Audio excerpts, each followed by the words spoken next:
श्री शिवाय नमस्तुभ्यम। स्वागत है आपका शिव पुराण श्री रुद्र संहिता तृतीय खंड 40वें अध्याय में भगवान शिव की बारात का हिमालयपुरी की ओर प्रस्थान। ब्रह्मा जी बोले, हे मुनिश्रेष्ठ नारद, भगवान शिव ने कुछ गणों को वहीं रुकने का आदेश देते हुए नंदीश्वर सहित सभी गणों को हिमालयपुरी चलने की आज्ञा दी।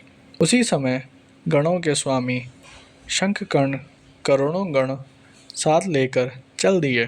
फिर भगवान शिव की आज्ञा पाकर गणेश्वर, शंखकर्ण, केकराक्ष, विकृत, विशाख, पारिजात, विक्रातानन, दुदंभ, कपाल, संधारक, कंदुक, कुंडक, विष्टंभ, पिप्पल, सन्नादक, आवेशन, कुंड, पर्वतक, चंद्रोत्पन्न, काल, कालक, महाकाल, अग्निक, अग्निमुख, आर्दित्य, मूर्धा, घनाव, सना, कुमुद, अमोघ, कोकिल, सुमंत्र, काकपादोदर, संतानक, मधुपिंग, कोकिल, पूर्णभद्र, नील, चतुर्वक्र, कर्ण, आही रोमक, यज्जावाक्ष, शतमन्यु,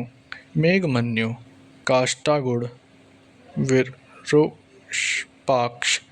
सुकेश, वृषभ, सनातन, तालकेतु, षणमुख, चैत्र, स्वयंप्रभु, लकुलीश, लोकांतक, दीप्तात्मा, दैन्यातक, भृंगिरिटी, देवदेव प्रिय, अशानी, भानुक, प्रथम तथा वीरभद्र अपने असंख्य गणों को साथ लेकर चल पड़े। नंदीश्वर एवं गणराज भी अपने अपने गणों को ले क्षेत्रपाल और भैरव के साथ उत्साहपूर्वक चल दिए। उन सभी गणों के सिर पर जटा, मस्तक पर चंद्रमा और गले में नील चिन्ह था। शिवजी ने रुद्राक्ष के आभूषणों धारण किए हुए थे। शरीर पर भस्म शोभायमान थी। सभी गणों ने हार, कुंडल, केयूर तथा मुकुट पहने हुए थे। इस प्रकार त्रिलोकीनाथ महादेव अपने लाखों करोड़ों शिवगणों तथा मुझे श्रीहरि और अन्य सभी देवताओं को साथ लेकर धूमधाम से हिमालय नगरी की ओर चल दिए। शिवजी के आभूषणों के रूप में अनेक सर्प उनकी शोभा बढ़ा रहे थे और वे अपने नंदी बैल पर सवार होकर पार्वती जी को ब्याहने के लिए चल दिए। इस समय चंडी देवी महादेव जी की बहन बनकर खूब नृत्य करती हुई उस बारात के साथ ही हो चली। चंडी देवी ने सांपों को आभूषणों की तरह पहना हुआ था और वह प्रेत पर बैठी हुई थी तथा उनके मस्तक पर सोने से भरा कलश था, जो कि दिव्य प्रभा पुंज सा प्रकाशित हो रहा था। उनकी यह मुद्रा देखकर शत्रु डर के मारे कांप रहे थे।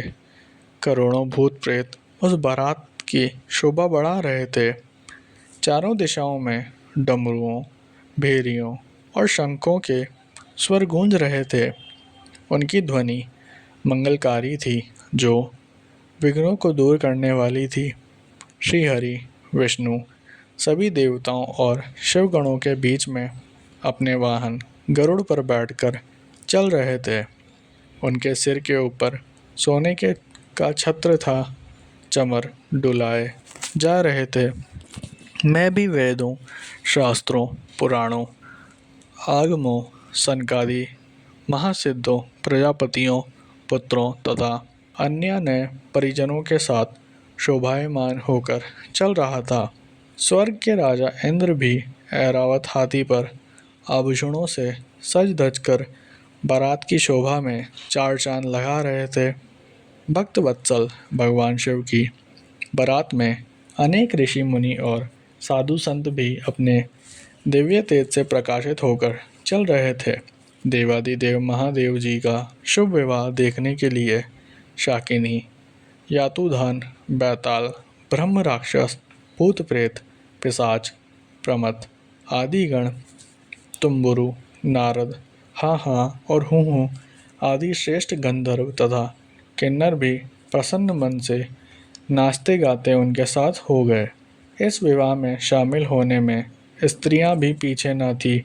सभी जगमाताएं, देवकन्याएं, गायत्री, सावित्री, लक्ष्मी और सभी देवांगनाएं और देवपत्नियां तथा देव माताएं भी खुशी खुशी शंकर जी के विवाह में सम्मिलित होने के लिए बारात के साथ हो ली। वेद, शास्त्र, सिद्ध और महेश्वरी जिसे धर्म का स्वरूप मानते हैं, जो स्फटिक के समान श्वेत व उज्ज्वल है, वह सुंदर बेल नंदी भगवान शिव का वाहन है। शिवजी नंदी पर आरूढ़ होकर उसकी शोभा बढ़ाते हैं।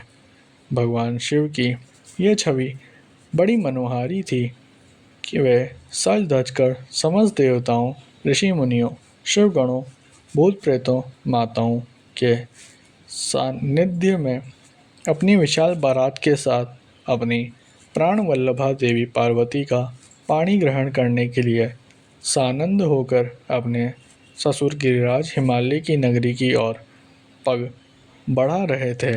वह समस्त मदमस्त होकर नाचते गाते हुए हिमालय के भवन की तरफ बढ़े जा रहे थे। हिमालय की तरफ बढ़ते समय उनके ऊपर आकाश से पुष्पों की वर्षा हो रही थी। बारात का यह दृश्य बहुत ही मनोहारी लग रहा था। चारों दिशाओं में शहनाइयाँ बज रही थी और मंगलगान गूंज रहे थे। उस बारात का अनुपम दृश्य सभी पापों का नाश करने वाला तथा सच्ची आत्मिक शांति प्रदान करने वाला था।